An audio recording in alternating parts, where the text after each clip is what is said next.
Okay, guys, welcome to another, I don't want to call it fun-filled episode of Real Life with Tony and Jen. This one's going to be a little different. Listen, before we get moving, go ahead and please subscribe, follow, like, share, hit the bell so you guys get a notification when we're going to drop a new video, which we are going to be doing every Monday. And leave comments. Oh, yeah, leave comments. Y'all are definitely going to want to leave some comments on this episode. You're also going to be asking a lot of questions on this episode. We are not going to be talking about sex, relationship stuff, marriage, what your partner should and should not be doing. We're not talking any of the. We're not going to talk about any of those topics. We are going to talk about what it's like to be friends with a serial killer, basically. We didn't know he was a serial killer. No, we at didn't. The time. No. When we were friends with him. Friends. Yeah. Ex-boss for 5 years. Yeah. So if you guys don't know who we're talking about, we are talking about Todd Kohlhepp. We get a lot of questions. We've had a lot of questions over the years, so we're just going to do a video and go over everything. Because we really haven't talked about it. Mm-mm. We have literally been contacted by pretty much every news agency out there. They wanted us to sell photos to them, do interviews. Mm-hmm. Actually, Discovery ID was one that contacted Jennifer. They wanted her to be part of that. They wanted us to be part of that 3-part series, and we chose not to. We just didn't want to do it because we weren't sure, exactly how it was going to be perceived. But this is on our terms. We're going to do it now on a video, and we're going to talk about it. So if you guys don't know who Todd Kohlhepp is, go ahead and Google his name, and you'll find out pretty quickly who he is. So I'm going to start from the beginning. I was in marketing, and I met Todd at a place that he used to work. I'm not going to name businesses. We don't need to do that. He worked for a real estate firm. He worked for a real estate firm. And it's funny because he was literally the last guy in the room that came up to me and challenged me to sell him what I was selling. I'm not going to go into what I was selling him. It's not important. But I ended up selling him something. And it's funny because he was basically told me that, it's very hard to convince him to sell him on anything. And apparently I did a good job because I sold him on something which he ended up using. And we somehow from that became friends.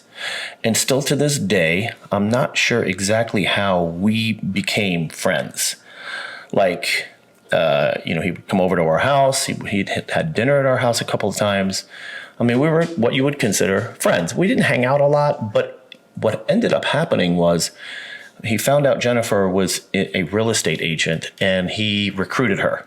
Mm-hmm. And you can go ahead and, so what happened next? He recruited her. Yeah, he recruited me. I worked for him. He was a very good broker.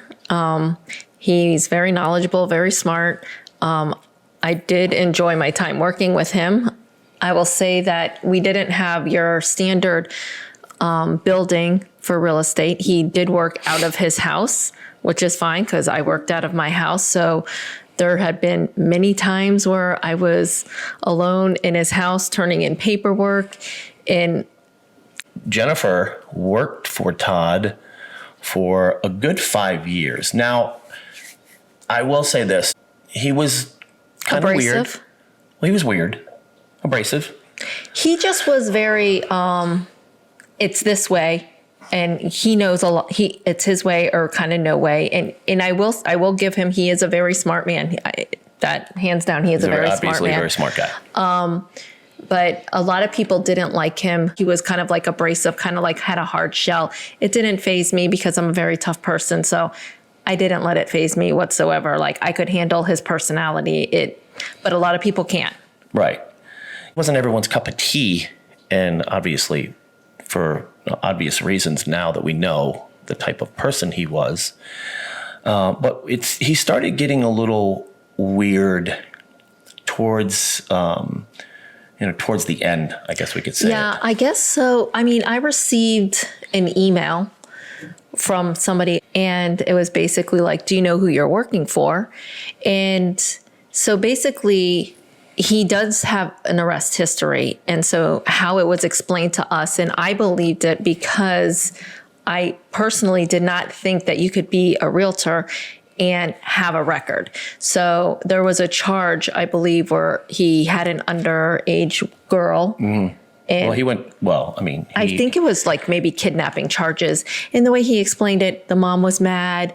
They were girlfriend, boyfriend. They were girlfriend and boyfriend. So I didn't think, honestly, anything of it, because I'm sure if he was over 18 and she was under 18, where he lived in that state, that's can happen. So again, I didn't think there was anything to it, but I got that email and I'm like, that's a little odd. Yeah. And you Googled it. Yeah. And he was open about it. I mean, he was in prison from the age of 15 till 30. But of course, I didn't know that. Yeah. Well, I knew that. Yeah. Because why would you go to prison? Had I known that, my brain would have been like, why would you go to prison for that? Because, well, the way he explained it was, he was 16, she was 15. It was considered statutory rape, and he just got 15 years for that. And he almost made it sound like it was kind of unfair. Obviously, we found out the truth later on, but the thinking was, there's no way he could have become a realtor. Yeah. And even own his own business. Right. If it was that serious. Because there's background checks and things like that. But now there's background checks. Now, ever since the whole Todd thing, he's the reason why there's background checks. It's you definitely are getting your background checked every year or 2 years. Well, he's the reason why they're doing background checks now. Because a lot of people are like, how is it possible that this guy that committed, he actually committed, that we know of, 7 murders. Right. So he was charged with killing the Superbike murders here, which I think was 4 people there. 4 people. Then another couple. The Coxies. And then another couple, Kayla and her. Well, he didn't kill Kayla.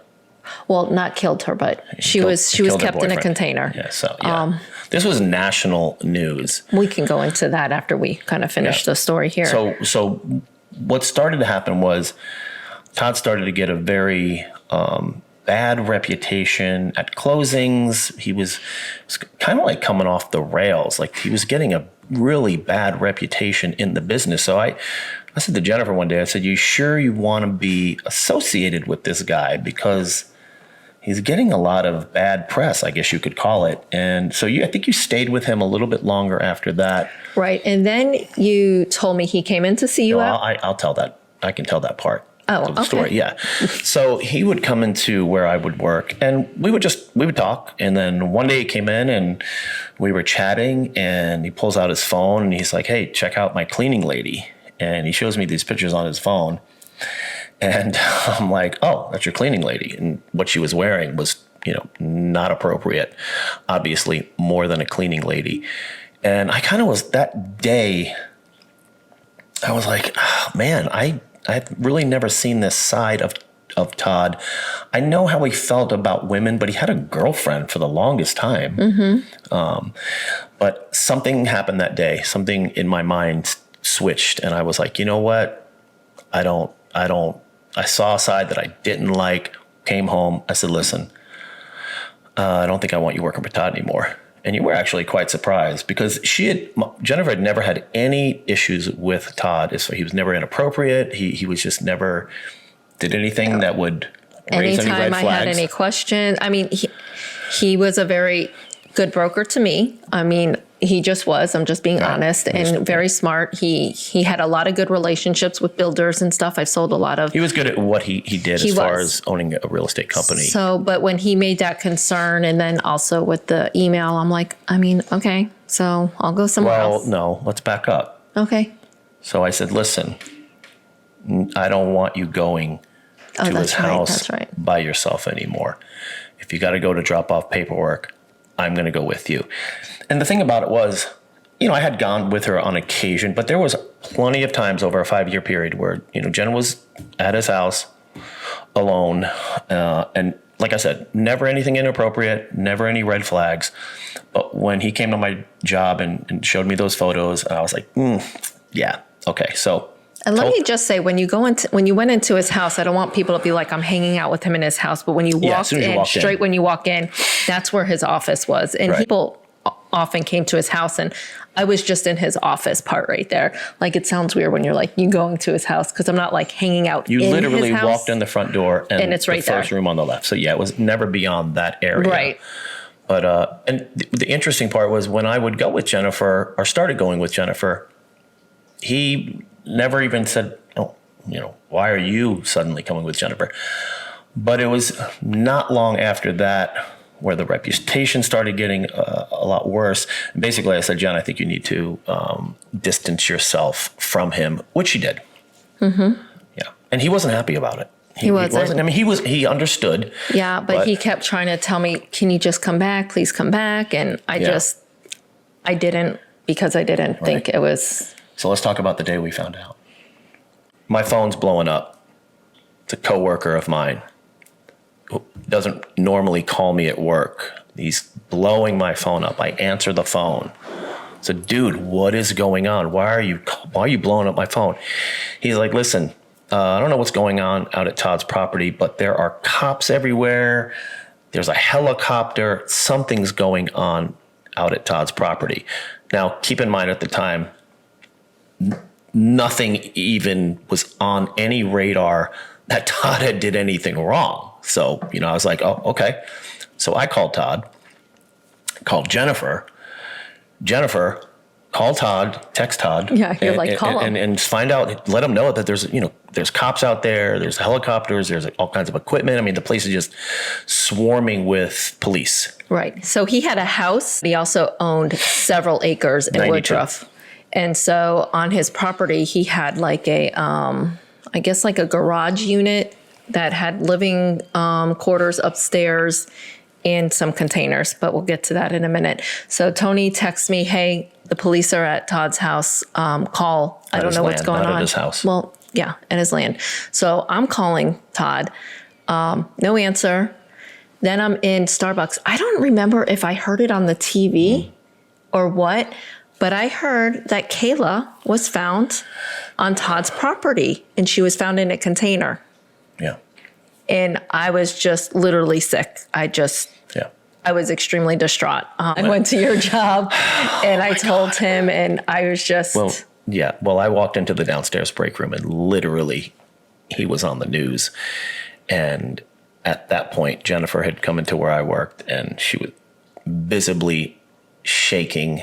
I left work and then the questions start. These type of questions you start asking yourself.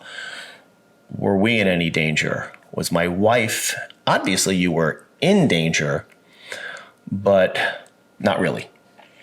And we'll tell you why. Well, I mean, so Todd was our friend. He had been to our house for parties, New Year's parties, dinners, to hang out, smoke a cigar. Yeah. So he wasn't just my boss. He was also a friend. He would come over to our house with his girlfriend's child. I mean, they were just at our house not even a month ago from this happening. He had stopped by. A month prior, yeah. Yeah. Tony was invited to go to his property. He invited me out to his land. I still have the voicemail. He invited me out to his land while she was in the container. I mean, I figured that out afterwards. Right, to go shooting. Which is crazy. And so I was like, that's okay. Thank God I didn't go. I mean, I don't think anything would happen other than we would have been shooting. But even then, I started having some weird feelings. And I'm like, I'm not going shooting with this guy. That's not going to happen. Yeah, and I'm glad you didn't, because you never know what could have happened. Right. But so... I don't even know if I can tell the next part where we find out the detectives, they're cleaning. Yeah, well, first of all, we both received phone calls the following day. I received some phone calls. Jennifer definitely received some phone calls. And basically the phone calls were because they want to know why we were calling Todd. We're like, well, well, he's my friend, and we didn't know what was going on out of his property. And they, the detectives were fine. They were like, listen, we're just following up on any calls, anybody that called or text Todd. We want to know what kind of connection they had to Todd. Right. And so then we found out that there was a photo that had been taken at our house on New Year's Eve, and that picture was hanging in his little apartment area out of his land. on his property. So of course I'm like a mess. I'm like, oh my God, were we all on the hit list? Is that why it was in the like, I have all these questions because we were not on the hit list. Yeah, I was freaking out. Like, why would he have this picture up there? You know, because he had the picture I took. Mm-hmm. Yeah, there's a lot of people in the photo, and apparently he had it framed. And it's funny because I asked a friend of mine who is a detective who was out there who actually told me about the photo, and I said, "Were there any kind of circles? Were there any circles with some X's?" And he's like, "No." And this is what the detective told me. He said, "Listen, to be honest with you, I think that the people in the photo were people, especially you guys. You guys were definitely not in any danger because he felt you guys were probably family," which turned out to be true in his mind. Right. So am I fast forwarding to getting the phone call? What phone call? Wait, did we get a phone call or did we go there? We didn't get a phone call. You just wanted to go there. And so that's right. So he was in jail off of California Avenue. Locally, he was in jail. Right. And I had a lot of questions because obviously the picture there and all this stuff, I needed to know, was I any in danger? Did he ever want to harm me? Because, my family's been around him. Our children have been around him. And so we had a lot of questions. Yeah, we actually went to the jail and talked to him, obviously actually it was just glass, but there was a monitor. He wasn't actually on the other side. No, we were on the phone. We were on the phone. Yeah, it was through weird. A monitor. Yeah, we weren't like it's not like TV how they show it. Yeah, it wasn't like you pick up the phone and he's right there. Well, I guess there are some things that have that, but that's not how this one worked. Yeah. So Jen had some questions. I had some questions, Yeah. And he was very upfront and honest with us. I'm going to tell you my first question. I'm gonna tell you guys the first thing that I asked him, or I think it's one of the first things I asked him, because there are some people who, even to this day, even if you watch the 3-part series on the Discovery ID channel, there's some people that think there's some theories out there that he didn't do the super bike.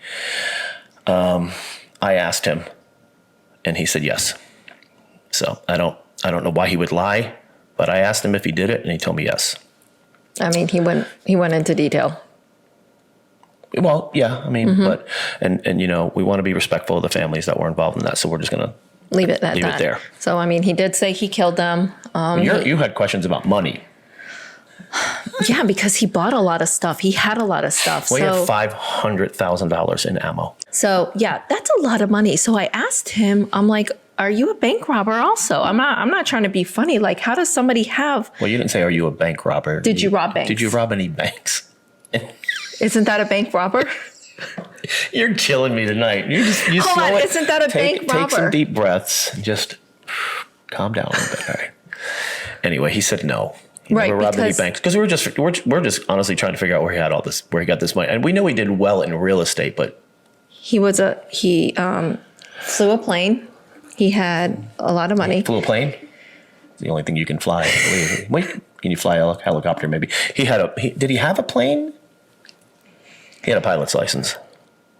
Anyway, yeah. So go ahead. He had a lot of guns, a lot of ammunition. A lot of guns. He had some toys. He did. He had a bike, motorcycle. Had 2 Beamers. He would have custom Beamers done. So I just was like, "Are you robbing banks?" Because you just have a lot. I'm gonna go ahead and just say some things here that are probably gonna blow some minds. But this is our video and this is our story, so we can tell it any way we want. I mean, obviously, we're not going to be on the Discovery ID channel, but that's okay. So basically, we were curious at how he had the money that he had. He also owned, did I say 96 acres? I think it was 300 acres. It's not 300 It's acres. I don't think it was 300. I think he paid 300,000. I think he paid 300,000. Okay, yeah. So then there was a 300 in there somewhere.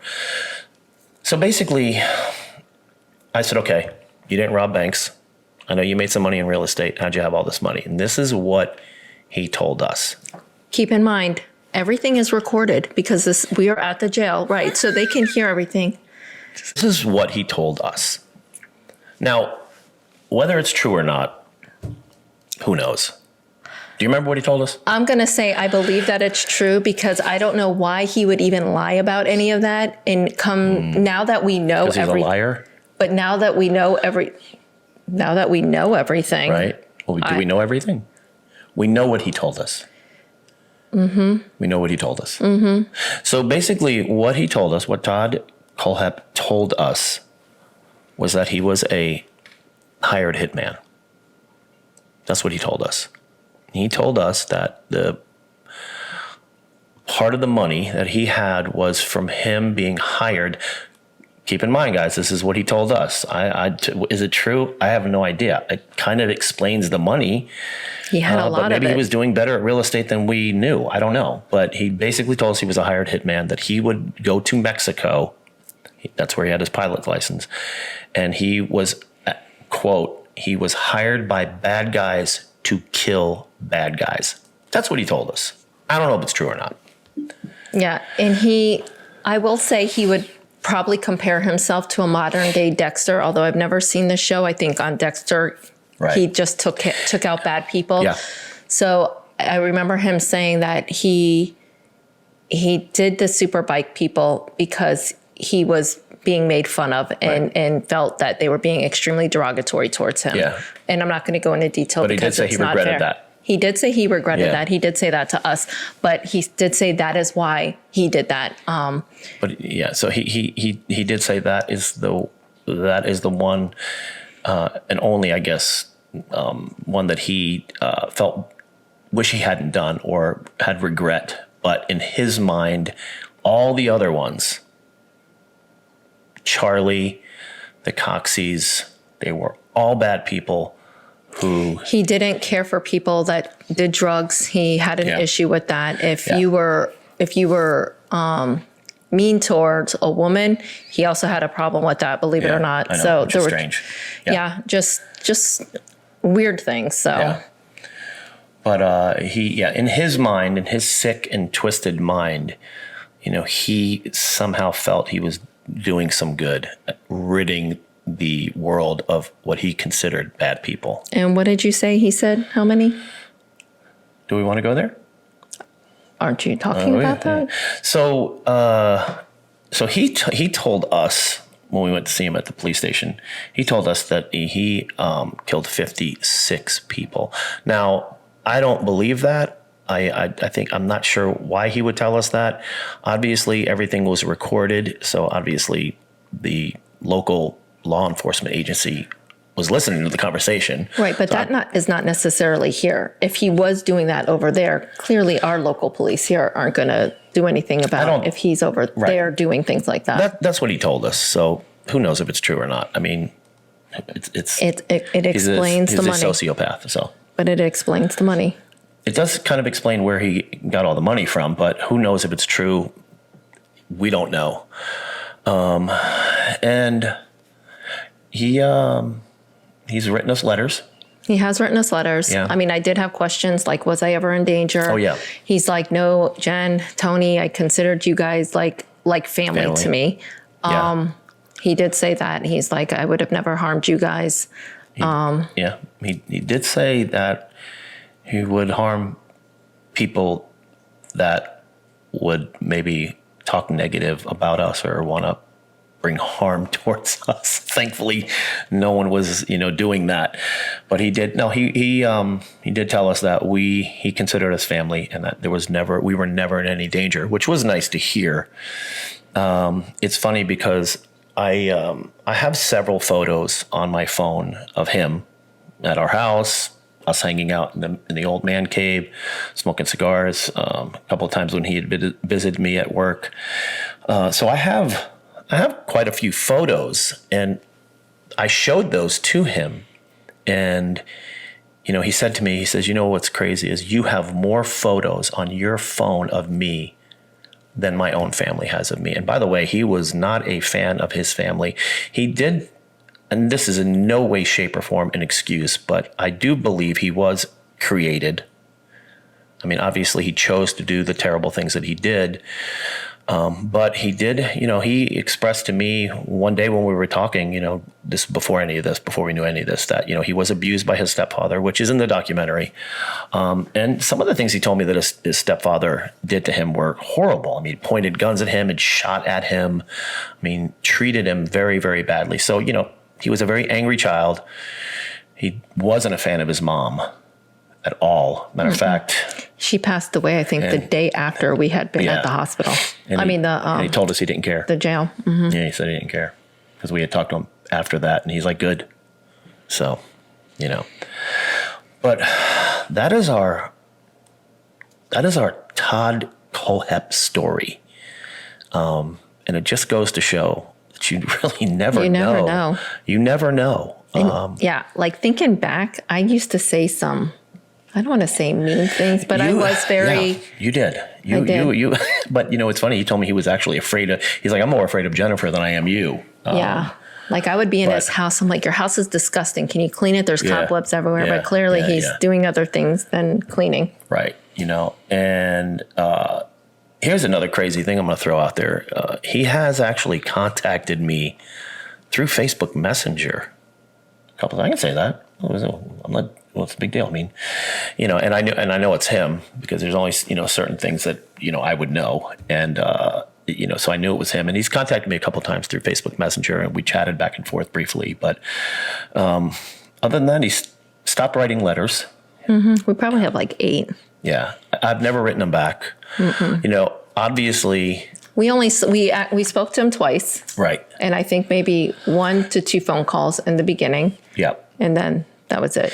Yeah. It's a strange thing because you have to come to grips with, someone who you considered a friend, a boss, turns out, to be a notorious serial killer is a weird thing to try to figure out and try to figure out how you feel. All I can say is I hope that somehow, some way that he comes to know the Lord Jesus and can be saved. I mean, he's never getting out of prison, but maybe he can make it out of hell. I don't know. It's funny. He said to me one time, because we used to invite him to church. I remember what he said when we were in the garage. Yeah. And so we invited him to church all the time. And what did he say?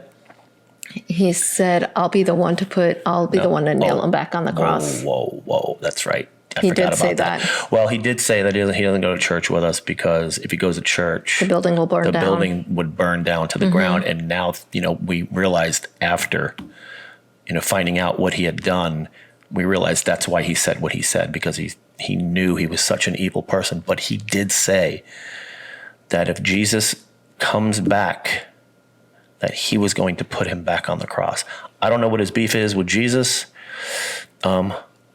I used to talk to him all the time and tell him, Jesus still loves you, man. I mean, Jesus loves you and died for your sins and even you. And with that, with him even saying that, Todd has said to Tony after the fact that, because my husband is a very positive person and would always have conversations. And Todd would go in there where he worked to just, shoot the breeze. Well, he told me that afterward, that he would come to see me just because he liked talking to me. Right. But he did say like some of his conversations stopped him from doing harm to other people. Right. And just to be clear, not that those conversations were, hey, Todd, you shouldn't hurt anyone. It wasn't that kind of, it wasn't those kind of conversation. It was Todd, I think it's time to start taking better care of yourself, settle down, find a good woman. He had a girlfriend for the longest time, which we thought was great. And she had a daughter. And I will tell you this, and this used to bring me to tears when I would think about it. It's not going to bring me to tears tonight. But the last time I saw Todd, he was in our house, our old house, and this little girl was looking up at him, and she was just looking up at him as if he was... She adored him. She adored him, and it was crazy to think about that. I mean, I just specifically remember seeing her just looking up, she might have even been holding his hand, and he adored her. But she was looking at him in adoration. And I remember seeing that and thinking, wow. And then finding out, after. Yeah, I mean, I can't even imagine the girlfriend, because I knew her as well. Yeah. How to even process that my boyfriend. It was bad for her. I spoke to her one time. Yeah, my boyfriend is a serial killer, and my daughter has been alone with him. Yeah. I mean, that just has to have messed with your mind. But he did say, based on our conversations, he tried to. Well, these things were done. Well, actually, no. Casey and is it Casey? Is that her name? The girl in the container? Kayla and Charlie. Mm-hmm. Yeah, that was done after we knew him, obviously. But he did tell me that I guess I somehow kept him from doing other terrible things just because I just was always trying to get him to settle down in life, get married, and be a normal person, not a womanizer. Not work so much. Things like that. So, anything else? This is a good one. And we're, most of our circle, the people within our circle know these stories. So they, it's not like we're not talking. We're talking to whoever is willing to listen to this for the first time. But people that know us, they know this story. We've told it 100 times. Yeah, just not to the news stations, because somebody decided to give my name in the beginning, and I was getting phone calls from everything. Yeah. And it's crazy because anything that was related to Todd finally got shut down. They removed everything off the internet because his website was on there. Reviews, he would leave some crazy reviews. Go look up his reviews on Google. I think no, they've been taken down. There might be some sites that have pictures, but he would literally maybe buy a knife and describe, oh, this would be good for cut. Got it. Yeah, he did some weird. He had some weird reviews that he would leave on Amazon. Right, but if the police were monitoring those reviews, they would be like, we need to check this guy out. Yeah, he needs to be watched. But anyway, that is our Todd Kohlhepp story experience. Basically, like I said, you just never know. Mm-mm. It's really sad. It's really sad. And he's been in prison a long time, a couple of years now. I feel like 2016. No, has it been that long? It's been a long time. It's been a while. This is our first time ever talking about it. This is the first time talking about it. And like I said, we've had opportunities to get on national news, national TV programs, and we've always just said, no, we don't want any part of it. So we're doing this because we want to do it. And we thought it'd be interesting for people to hear what we experienced. I think that's it. So guys, leave, if you got any questions, if maybe you thought we left something out, or you just maybe have a question or something we didn't bring up, leave it in the comments and we will hopefully try to respond. We don't get a whole lot of comments right now. We're not that popular on YouTube yet, but definitely leave some comments and any feedback that you guys have, or anything that maybe experiences you had. There's a lot of people in this area that have had experiences with Todd. Oh yeah, because he was selling houses here for a long time. Yeah. So anyway, we're gonna leave it there. We thank you guys for spending a good 36 minutes with. This is our longest podcast. So hopefully it's an interesting one. But we're gonna leave it there. Yeah. We thank you guys for watching. We love you guys. So does Jesus. Peace out.